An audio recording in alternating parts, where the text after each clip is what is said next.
Halo, kita ketemu lagi ya. Kali ini saya akan membahas tentang materi keempat, yaitu analisis, bukan analisis ya, akuntabilitas. Nah ya, jadi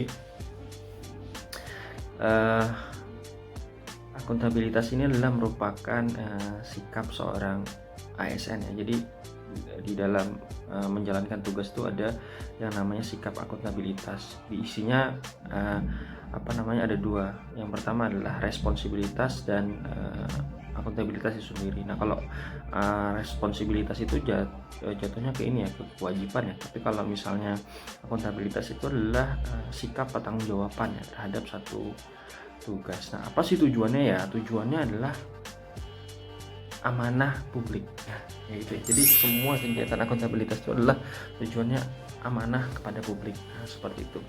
Di situ ya, apa sih yang amanah publik itu? Nah, bisa jadi yang pertama adalah cara kita mengambil keputusan dalam sikap akuntabilitas itu ya. Mengambil keputusan satu pekerjaan, kemudian konsisten dengan apa yang telah dibuat, apa yang telah diputuskan ya.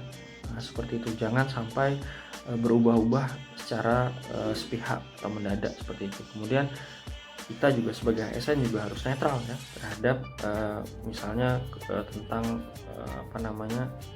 partai politik. Nah, seperti itu. Jadi kita sebagai penggiat yang netral. Kemudian kita juga setiap keputusan kita memberikan keadilan kepada masyarakat. Nah, itu yang perlu kita pahami sebagai seorang ASN yang memiliki akuntabilitas, sehingga tercapailah yang disebut dengan amanah publik. Nah, kemudian aspeknya apa yang dalam setiap kita melakukan akuntabilitas, sikap akuntabilitas itu ada beberapa aspek ya. Yang pertama adalah yang aspek hubungan. Jadi apa yang kita buat itu tersampaikan dengan baik dari sisi individu, kemudian organisasi, kelompok, seperti itu, sampai menyentuh kepada masyarakat. Kemudian berorientasi pada hasil. Betul. Nah, dari hasil itu kita akan melakukan yang namanya evaluasi untuk melakukan perkembangan selanjutnya. Nah, di dalamnya lagi ada laporan kinerja ya, kemudian kita harus konsekuensi. Yang terakhir juga ada evaluasi gitu. Seperti itu. Nah, kenapa sih harus akuntabilitas? Ya, nah, sikap akuntabilitas ini akan menjadikan satu kontrol demokrasi kepada baik dari individu, instansi, kemudian kepada masyarakat luas. Nah, seperti itu.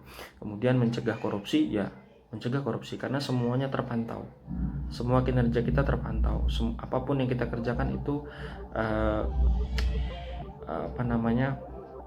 ada laporannya. Nah, seperti itu.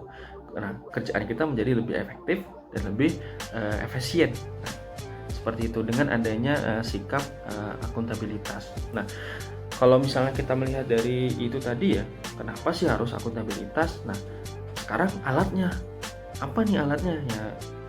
Kalau misalnya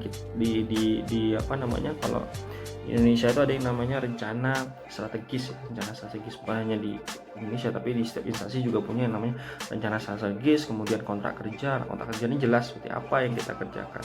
Seperti misalnya kalau kita mendesain satu rumah ya, itu kan jelas kontrak kerjanya seperti apa ya kan, kita dibikinkan apa saja, produknya nanti jadinya seperti apa. Di terakhir ada laporan kinerjanya ya, seperti itu. Ini sesuai bahan ini sesuai. Nah, kira-kira seperti itu.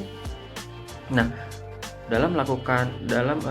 melalui alat tadi, kemudian kita akan melakukan aksinya. Nah, seperti apa sih aksi dari akuntabilitas ini?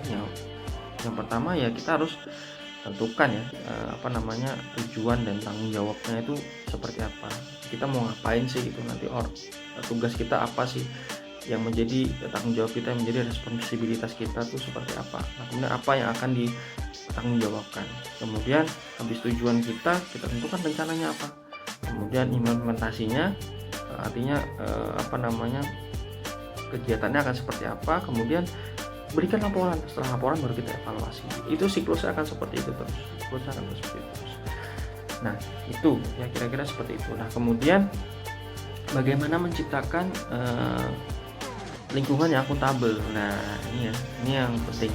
Jadi sebenarnya kalau untuk menciptakan lingkungan akuntabel ini kita mulai dari paling atas dulu, kepemimpinan. Nah, pemimpin yang baik akan memberikan satu kegiatan, akan memberikan energi positif kepada seluruh bawahannya, baik dari sisi mental, kemudian dari sisi kinerja, kemudian dari hasilnya juga akan seperti apa. Kemudian ada yang disebut dengan transparansi. Nah, ini penting ya, transparansi ini yang dibutuhkan masyarakat sekarang ya. Jadi kita paham ya, kalau misalnya ada proyek-proyek apa gitu, nah itu harus jelas penggunaan dananya itu seperti apa. Kemudian integritas ini ya tadi ya, satu orang setiap orang itu pasti punya tugasnya masing-masing. Nah, dia harus tahu hak dan kewajibannya apa. Nah, sehingga tugas itu akan menjadi lebih baik dan lebih efektif. Terus tanggung jawab nih pasti, nah ini responsibilitasnya, karena ini bagian dari akuntabilitas. Kemudian ada unsur keadilan, unsur kepercayaan. Kalau sudah adil pasti jatuhnya percaya. Nah, seperti itu. Kemudian ada keseimbangan ya. Keseimbangan ini artinya apa yang kita rencanakan itu sesuai dengan sumber daya manusianya. Seperti itu. Jangan sampai nanti tidak terjadi keseimbangan di situ. Artinya kegiatan akan tidak mudah dilakukan jika tidak ada sumber daya manusia yang seimbang dengan apa yang direncanakan. Kejelasan ya pasti, kejelasan dari satu produk rencana strategis itu seperti apa, implementasinya seperti apa, dan konsisten. Nah, konsisten ini ya melalui evaluasi tadi, kalau memang bagus berarti ya kita lakukan kembali, kemudian ditambah dengan inovasi-inovasi yang baru. Nah, melihat dari tadi ya, menciptakan lingkungan akuntabel itu, kalau kita melihat dunia nyata itu ya yang sekarang kenapa sih mesti ada akuntabilitas? Yang pertama adalah masyarakat itu membutuhkan yang namanya keterbukaan informasi. Nah, seperti itu. Yang kedua adalah menghindarkan kita dari perilaku curang ya. Ini perilaku curang, ini fraud ya. Ini perlu kita pahami. Kemudian adalah penggunaan sumber daya negara ya, sumber daya negara, apakah dirawat, apakah tidak. Nah, itu harus ada sikap akuntabilitas. Kemudian penyimpanan data dan penyebaran informasi ya. Nah, ini penting juga. Yang terakhir adalah konflik ya. Bagaimana kita menempatkan diri kita sebagai ASN yang berintegritas, profesional, untuk sebagai sikap netral dari konflik. Nah, itu kalau yang bisa kita sebut akuntabilitas dalam satu konteks. Nah, jadi sebenarnya akuntabilitas ini memang harus ditanamkan dari diri personal. Itu kalau kita melihat dari tingkatan akuntabilitas personalnya dulu, jujurnya, tingkat kejujurannya itu seperti apa. Dari situ pasti kita akan memberikan dampak kepada akuntabilitas yang lebih tinggi, yaitu individu, kemudian kelompok, organisasi, yang terakhir adalah stakeholder yang lebih luas. Nah, seperti itu. Oke, itu yang bisa saya sampaikan dalam konteks akuntabilitas. Terima kasih. Assalamualaikum warahmatullahi wabarakatuh.